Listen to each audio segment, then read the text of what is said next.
We interrupt our regular programming for a special news report from NBS Now News. Now here reporting from our newsroom in New York, correspondent John Cam McCaffrey.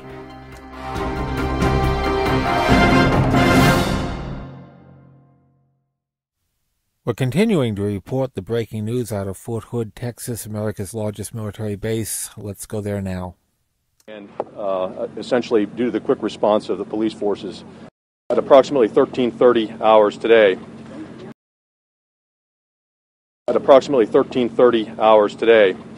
a shooter entered what we call the soldier readiness facility, where soldiers who are preparing to deploy go for last-minute medical checkups and dental treatment, etc. Shooter opened fire and essentially, due to the quick response of the police forces, was killed. At this time, the numbers that we're looking at are 12 dead and 31 wounded, and they're dispersed among the local hospitals here in the Central Texas area. Again, the extent of injuries varies significantly, and again, we're getting great cooperation from the Central Texas medical facilities. As I said, the shooter was killed. He was a soldier. We since then have apprehended 2 additional soldiers that are suspects, and I would go into the point that there were eyewitness accounts that there may have been more than one shooter. They tracked the suspected individuals to an adjacent facility, and they were apprehended. They are soldiers, but again, they are suspects at this time, and we're looking into that. The challenge that we face right now is the installation is locked down, and in many cases, a lot of facilities, a lot of our families, children are locked in facilities. We're making a call right now as to determine whether we think the situation is at a conclusion such that we can release people and get them back to their homes. So right now it continues to be locked down.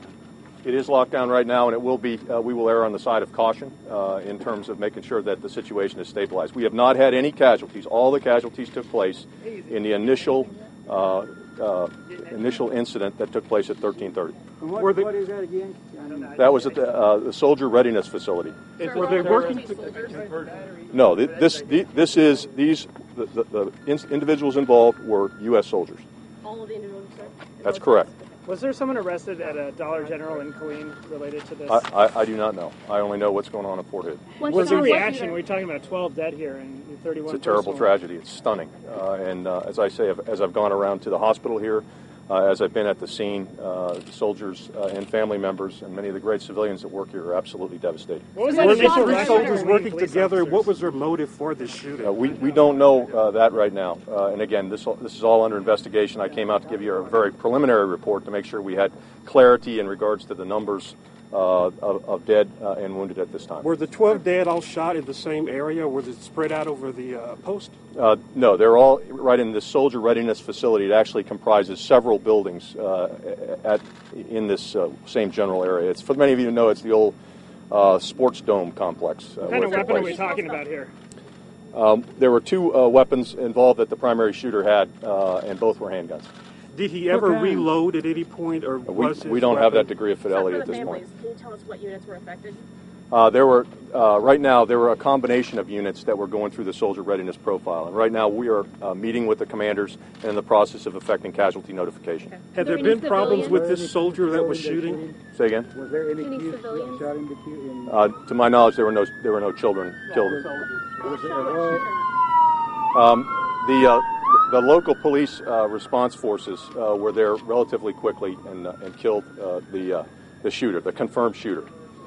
Is a police officer among the dead?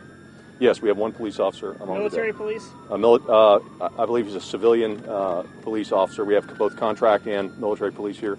I believe he was a civilian. With what agency? With the Fort Hood civilian police. What history do you know about the person that was shot, the soldier that was shot? Does he have? We're in the process of investigating that right now. We've requested assistance from the FBI to look into the background of these soldiers, soldiers, to see if there's anything we can uncover. Are families still in danger because we've heard of shots fired in other places? No, you've probably heard the announcements. One of the key points is that we want people to go inside until we can determine what's happening. As I say, I think we're very close to making that determination, but we're not ready to call all clear at this point. So what time did it occur? Fort Hood soldiers? Right. Well, I can't say that we mobilize soldiers from different places, and again, we're in the process of confirming that. Don't really want to go much further than that at this time. We'll do a subsequent press conference. But what time? Where they were apprehended? In the general area of the scene that took place, and that was at the Soldier Readiness Facility. And who shot the shooter? Again, I think I already answered that, but again, I would just like to express my condolences to the soldiers, to the families, and to the civilians in this great community here in Central Texas. This is a terrible tragedy. We'll be staying with this breaking story all night. This is John K.M. McCaffrey for www.mbsnow.com News.